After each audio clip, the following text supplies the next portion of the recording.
Amir. Ya cikgu. Jom kita teruskan pembelajaran kita untuk bab yang ketiga pengameran ni. Hari ni kita nak belajar tentang isi padu bongkah janaan Okey cikgu. Sekarang ke cikgu? Yelah, bila lagi? Kamu ni pun cepat sikit. Okey cikgu. Tunggu sekejap cikgu. Okey, para pelajar semua sementara kita menunggu Amir mengambil alat tulis dia apa semua tu cikgu nak ucapkan terima kasih lah kepada semua yang telah subscribe channel ini yang memberi sokongan padu kepada kami berdua untuk kami usahakan video ni. Okey. Kepada yang belum, diharapkan join kita semua beri sokongan kepada kami semua supaya kami berdua akan terus bersemangat untuk menghasilkan video-video pembelajaran yang berkualiti Okey, dah Meh? Dah cikgu. Okey, kita mulakan Meh. Okey cikgu. Okey Meh, hari ini kita akan belajar tentang isi padu bongkah janaan Okey, kita mulakan dengan satu aktiviti penerokaan di sini Apa yang kita nak teroka Meh? Bagaimana cara untuk kita mengira isi padu bongkah geometri berikut. Meh tengok, ini adalah bongkah-bongkah geometri kita ada silinder, kubus, kon dan juga sfera.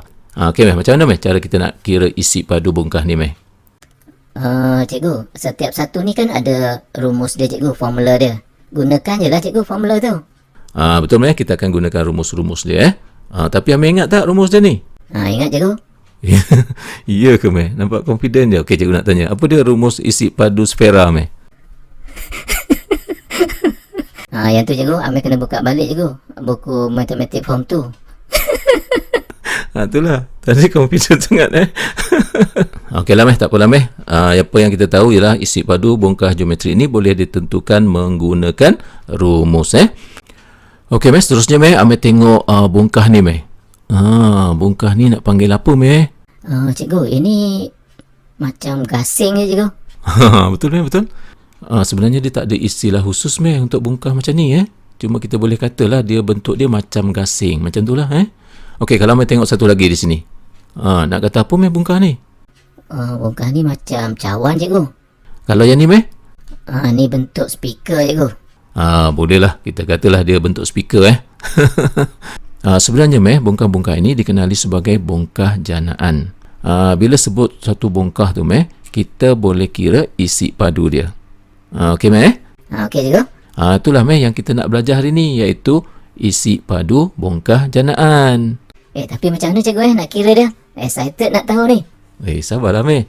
Kita boleh kira isi padu dia Meh menggunakan pengameran. Guna kameran lagi cikgu Jom kita teruskan. Okey cikgu, okey. Okey Meh, kita teruskan aktiviti penerokaan ini Meh dengan mengenali apa yang dikatakan sebagai bongkah janaan Apa itu bongkah janaan? Bongkah janaan ialah bongkah yang terhasil daripada suatu putaran di sini Meh, Amir bayangkan suatu kepengan yang kita lekatkan pada paksi X ini dan kemudian kita putarkan paksi X ini. Seperti ni Okey. Jadi apa yang akan berlaku ialah kepengan ini akan turut berputar dan akhirnya akan menghasilkan suatu bongkah. Di mana bongkah ini dikenali sebagai silinder. Okey, jadi maksudnya silinder merupakan suatu bongkah janaan, iaitu bongkah yang terhasil daripada putaran ataupun kisaran kepengan yang berbentuk segi empat tepat ini. Boleh tak Meh? Okey juga, okey. Okey Meh, contoh yang kedua. Jika sekiranya kita meletakkan kepengan segitiga bersudut tegak di sini dan kemudian kita putarkan paksi X itu. Jadi cikgu nak tanya Meh, cuba Meh buat bayangan apakah bongkah yang akan terbentuk? Meh rasa kon cikgu. Betul tak cikgu?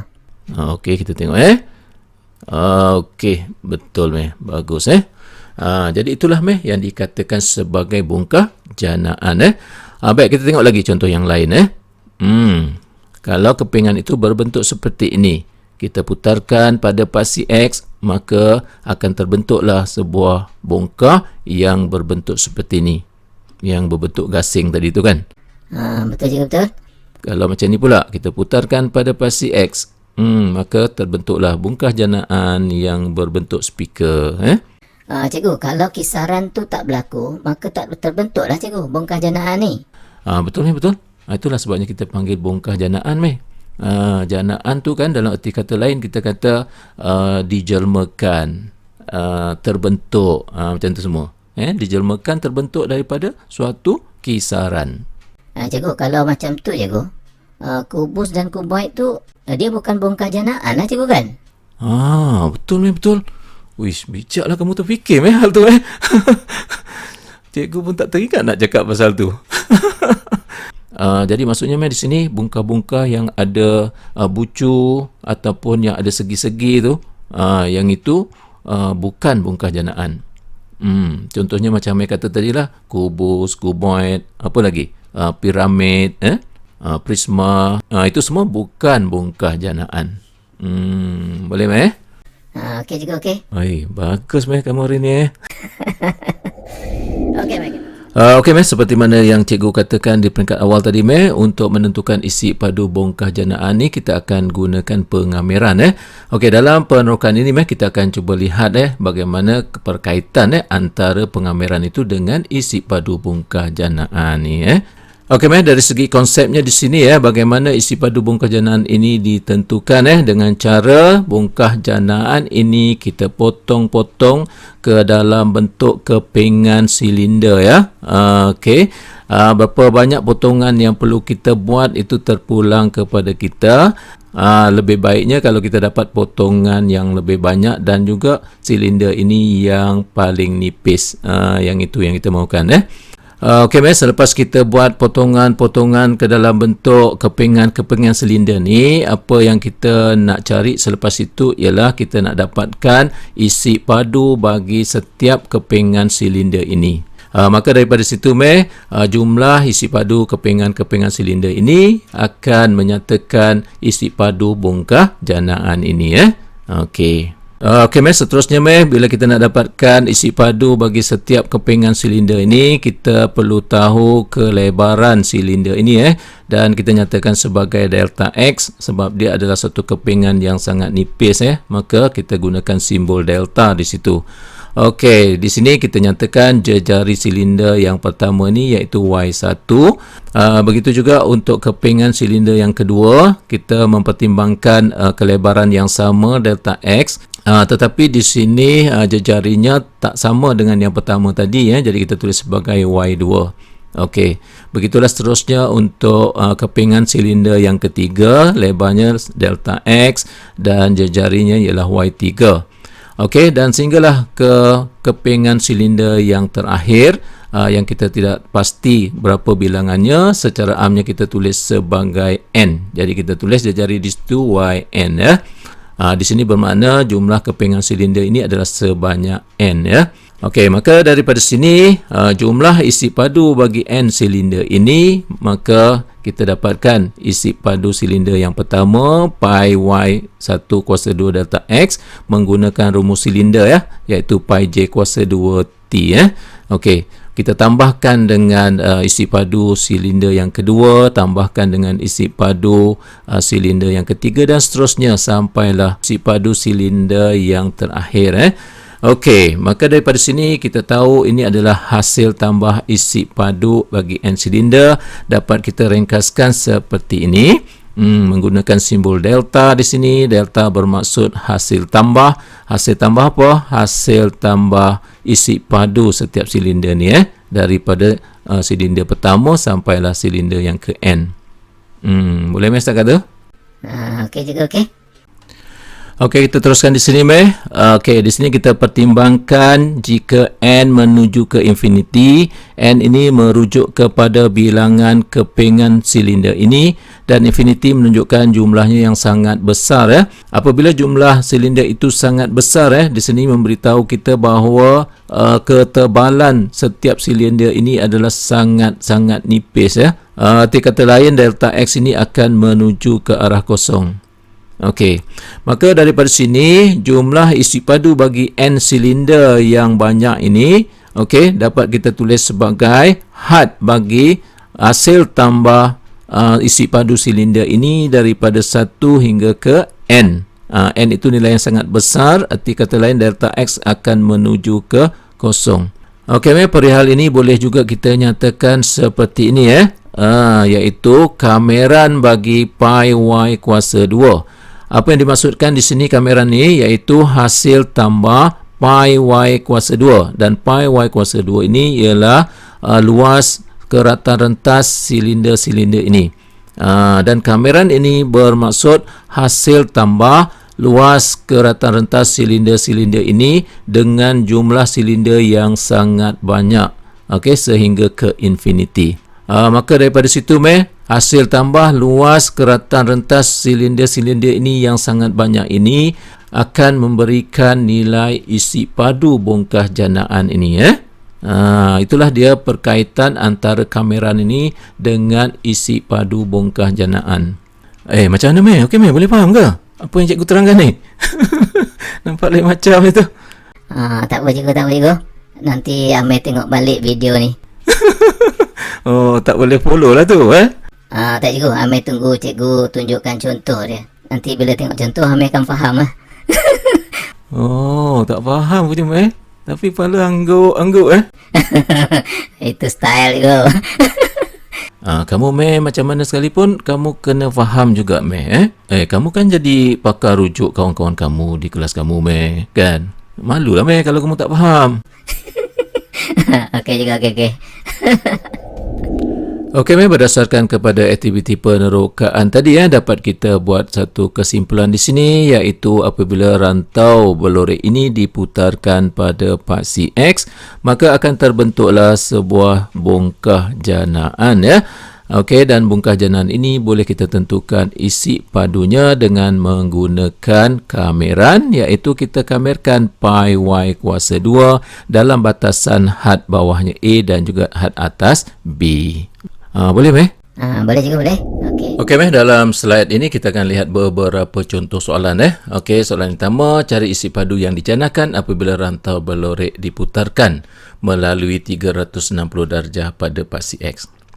Okey, apabila rantau berlorek ini kita putarkan pada paksi X, maka akan terbentuklah bongkah janaan seperti mana yang digambarkan sini Okey, untuk mengira isi padu bongkah janaan ini kita akan gunakan rumus kameran di sini.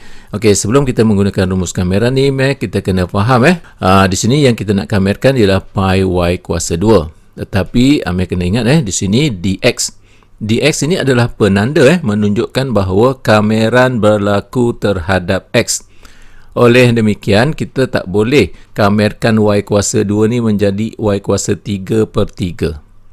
Apa yang patut kita lakukan ialah tuliskan Y kuasa 2 ini ke dalam sebutan X. Okey, untuk mendapatkan Y kuasa 2 dalam sebutan X, kita ambil persamaan lengkungan ni.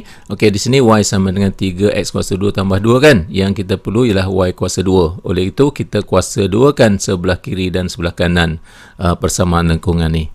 Yang sebelah kanan ni kita kembangkan, maka dapatlah kita tulis seperti inilah. Okey, seterusnya bila kita nak dapatkan isi padu bongkah janaan ini, kita gantikan Y kuasa 2 itu ke dalam sebutan X sebagai 9X kuasa 4 tambah 12X kuasa 2 tambah 4 di sini. Dan pi ni kita boleh letakkan di luar. Sebab apa? Sebab dia memenuhi sifat kameran yang pernah kita belajar dulu Okey, seterusnya kita teruskan dengan kameran tentu macam biasa dan akhirnya kita ringkaskanlah sampailah kita dapat jawapan akhir kita ialah 547.60 pi unit kuasa 3. Macam mana dengan contoh? Boleh faham dah? Bila tengok contoh ni faham cikgu. Okeylah asalkan kamu tahu gunakan rumus ni dengan betul, kira okey lah tu Okey juga. Okey, kita teruskan perbincangan kita dengan contoh soalan yang kedua ni. Untuk penyelesaian kepada contoh soalan ni, Amir kena tolong cikgu lah Boleh cikgu, boleh. Okey, sekarang dia kata cari isi padu yang dijanakan apabila rantau berwarna diputarkan melalui 360 darjah pada paksi X. Cikgu, kalau kita putarkan pada paksi X cikgu, akan terbentuk dua buah bongkah janaan cikgu kat sini. Betul cikgu Okey. Apa dia bongkah janaan tu Yang pertama cikgu, dia akan terbentuk kon kat sini. Satu lagi cikgu, bongkah janaan yang berbentuk speaker cikgu. Bagus bagus. Betul-betul. Kalau macam tu macam mana kita nak cari isi padu bongkah janaan bagi rantau yang berwarna tu yang kita putarkan tu? Kat sini cikgu kita kena dapatkan isi padu kon, kemudian kita tolakkan dengan isi padu bongkah yang berbentuk speaker tu cikgu. Betul Jadi Amir dah dapat idea tu. Baguslah. Jadi maknanya di sini kita dapatkan isi padu kon, kemudian kita tolakkan dengan isi padu speaker tu Okey nak cari isi padu kon ni macam mana nak guna kameran ke Tak payah cikgu, kita gunakan rumus isi padu kon lah cikgu yang biasa kita gunakan. Okey, jadi rumus isi padunya ialah 1/3 pi j kuasa 2t Okey, seterusnya untuk isi padu bongkah yang berbentuk speaker ni nak pakai apa? Yang ini baru kita pakai kameran cikgu. Okey, bagus. Okey Amir teruskan. Okey cikgu, untuk menentukan isi padu kon ini kita perlukan nilai jejari dan juga ketinggian kon tu cikgu. Jadi nilai jejari dan ketinggian ni kita boleh dapat daripada gambar rajah yang diberikan di sini. Di sini X3 cikgu. Oleh kerana garis lurus ini Y sama dengan X, maka kita akan dapat cikgu nilai Y nya adalah 3. Jadi di sini cikgu kita tahu bahawa jejari kon ini 3 dan ketinggian kon itu juga adalah 3. Okey bagus. Okey teruskan Okey, seterusnya cikgu, untuk isi padu bongkah speaker ni cikgu, kita akan gunakan rumus kamera ni. Dan bila nak gunakan rumus kamera ni cikgu, kita perlukan Y kuasa 2 dalam sebutan X cikgu. Oleh itu cikgu, kita ambil persamaan lengkungan ini, Y sama dengan 1/3 X kuasa 2 ni. Kita kuasakan 2 sebelah kiri dan kanan cikgu, supaya kita dapat gunakan dalam rumus ini nanti. Bagus bagus. Okey teruskan Seterusnya cikgu, kita gantikanlah nilai yang berkenaan. Di sini jejari 3, ketinggian kon ini 3. Di sini cikgu kita akan kamerkan Y kuasa 2 ni dalam sebutan X, iaitu 1/9 X kuasa 4. Di sini cikgu nilai had bawahnya adalah 0 dan nilai had atasnya adalah 3.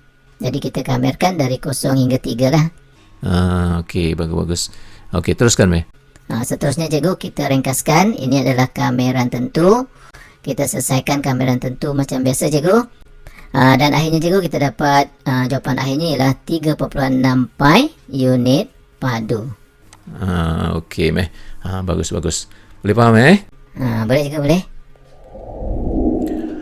Okey kita teruskan pembelajaran kita dengan aktiviti penerokaan lanjutan di sini Apa yang dipaparkan di sini berkaitan dengan bongkah janaan yang terhasil apabila suatu kawasan blorek itu diputarkan pada paksi X. Dan kita menggunakan rumus kameran ini untuk menentukan isi padu bongkah janaan ni. Okey, di sini apa yang kita lihat ialah putaran berlaku pada paksi X. Persoalan pula timbul di sini, bagaimana pula kalau rantau blorek itu dikisarkan 360 darjah di paksi Y. Jadi bagaimana rupa bentuk bongkah janaannya dan bagaimana cara untuk kita mengira isi padu bongkah janaannya. Yang itu yang akan kita lihat Okey. Jadi di sini apabila rantau blorek itu diputarkan pada paksi Y, maka bongkah janaan terhasil seperti yang digambarkan di sini, dan cara untuk menentukan isi padu bongkah janaan ini sama juga menggunakan kameran. Tapi kita bandingkan di sini ada persamaan dan perbezaannya. Okey, di sini kita tengok rumus ini yang paling utama ialah penanda di sini iaitu dx, di sini dy Jadi cikgu jelaskan di sini kalau putaran itu berlaku pada paksi X, maka kita kamerkan dx. Kalau putaran pada paksi Y, maka kameran di sini ialah dy. Okey. Dan di sini kalau dx, maka sini ialah pi y kuasa 2. Okey. Kalau di sini dy, di sini pi x kuasa 2. Di sini cikgu nak bagi penekanan sekali lagi. Dalam kameran apabila ditulis dx ini, maka kameran akan berlaku terhadap x. Kalau ditulis di sini dy, maka kameran akan berlaku terhadap y. Oleh itu x kuasa 2 ini mesti ditulis ke dalam sebutan y. Dalam kes yang pertama tadi, y kuasa 2 mesti ditulis dalam sebutan x. Dari segi kesamaan bagi kedua-dua rumus ini ialah kedua-duanya mesti ada pi. Okey. Okey, Mas, seterusnya kita lihat beberapa contoh soalan di sini ya. Soalan yang pertama, cari isi padu yang dijanakan apabila rantau berwarna diputarkan melalui 360 darjah pada paksi Y. Okey, jadi rantau ini bila kita putar pada paksi Y, maka akan terbentuklah bungkah janaan yang seperti ini ya. Okey. Jadi untuk menentukan isi padu bungkah janaan ini, kita menggunakan rumus kameran ni, dan kita perhatikan di sini kameran berlaku terhadap Y. Oleh itu kita perlukan X kuasa 2 dalam sebutan Y. Jadi macam mana kita nak dapatkan X kuasa 2 dalam sebutan Y? Kita rujuk kepada persamaan lengkungan ni. Okey, diberikan di sini persamaan lengkungannya Y sama dengan 3X kuasa 2. Dan kita susun atur semula di sini sehingga kita dapat tuliskan X kuasa 2 dalam sebutan Y, iaitu X kuasa 2 sama dengan Y per 3. Oleh itu, kita masukkan dalam rumus kameran ni, yang kita akan kamerkan ialah Y per 3. Okey, jadi kita kamerkanlah kameran tentu seperti biasa. Jadi sebelum kita mengkamerkan di sini, kita boleh keluarkan pemala ni, pi per 3 keluar sebab dia mematuhi sifat kameran tu. Okey, dan akhirnya kita selesaikan kameran tentu ni sampailah dapat jawapan akhir, dan jawapan akhirnya ialah 4 per 3 pi unit padu. Okey. Macam mana, Meh? Okey, boleh? Boleh juga, boleh. Bila dah ada rumus ni jadi senang lah juga. Betul ya, betul. Okey. Tak apa, Meh, yang penting kamu faham. Okey, juga faham itu. Okey, Meh, kita bincangkan soalan yang kedua ni. Okey, cari isi padu yang dijanakan apabila rantau bloret diputarkan melalui 360 darjah pada paksi Y. Okey, yang ni Amir kena tolong cikgu lah. Boleh juga, boleh. Okey, Meh, bila kita putarkan pada paksi Y, Meh, apa dia bungkah janaan yang akan terhasil, Meh? Cikgu, di sini dua bungkah janaan akan terhasil, cikgu. Apa dia, Meh? Iaitu kon, dan satu lagi, cikgu, yang berbentuk mangkuk tengah-tengah ni, cikgu. Betul, Meh, betul. Jadi daripada sini, Meh, dapat kita beri gambaran untuk dapatkan isi padu bungkah yang berkenaan tu. Kita perlu dapatkan isi padu kon, dan kita akan tolakkan dengan isi padu bungkah yang berbentuk mangkuk di tengah-tengah tu. Kan, Meh, kan? Betul, cikgu, betul. Okey, kalau gitu Amir teruskanlah. Seterusnya, cikgu, kita akan cari isi padu kon ini menggunakan rumus isi padu kon biasa, cikgu. Tak payah guna kameran. Okey. Kemudian, cikgu, nak dapatkan isi padu mangkuk ni baru kita kena guna kameran. Okey, teruskan, Meh. Cikgu, sebelum tu, cikgu, kita kena kenal pasti dulu ketinggian kon ini, cikgu, iaitu 4 unit. Dan juga kita perlu tahu jejari kon ni, cikgu, iaitu 2 unit. Seterusnya, cikgu, kita akan gunakan rumus kon. Kemudian, cikgu, untuk isi padu bungkah ni kita akan gunakan kameran.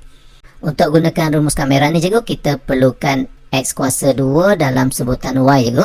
Maka kita dapatkan daripada persamaan lengkung ni, cikgu. Kita susun atur supaya kita dapat tulis X kuasa 2 dalam sebutan Y. Maka di sini, cikgu, X kuasa 2 akan sama dengan Y tambah 3. Okey, seterusnya, cikgu, kita gantikan nilai J dan juga nilai T untuk dapatkan isi padu kon ni. Seterusnya, cikgu, untuk kameran ini kita akan kamerkan Y tambah 3, cikgu. Di sini pi kita keluarkan, dan had bawahnya adalah negatif 3 dan had atasnya kosong. Seterusnya, cikgu, kita ringkaskan isi padu kon ini, dan kemudian kameran ni kita teruskan dengan kameran tentu seperti biasa. Dan akhirnya, cikgu, kita ringkaskan sampailah dapat jawapan akhir kita, iaitu 5 per 6 pi unit padu. Okey, bagus. Boleh faham, Boleh faham, cikgu. Cikgu pun harapkan kawan-kawan Amir semua faham untuk menggunakan rumus kameran tu untuk menentukan isi padu bungkah janaan. Okey, kalau tak ada apa-apa, kita berhenti dulu setakat ini. Kita akan jumpa lagi dalam siri pembelajaran kita dalam video-video yang akan datang. Okey, jumpa lagi, Okey, cikgu.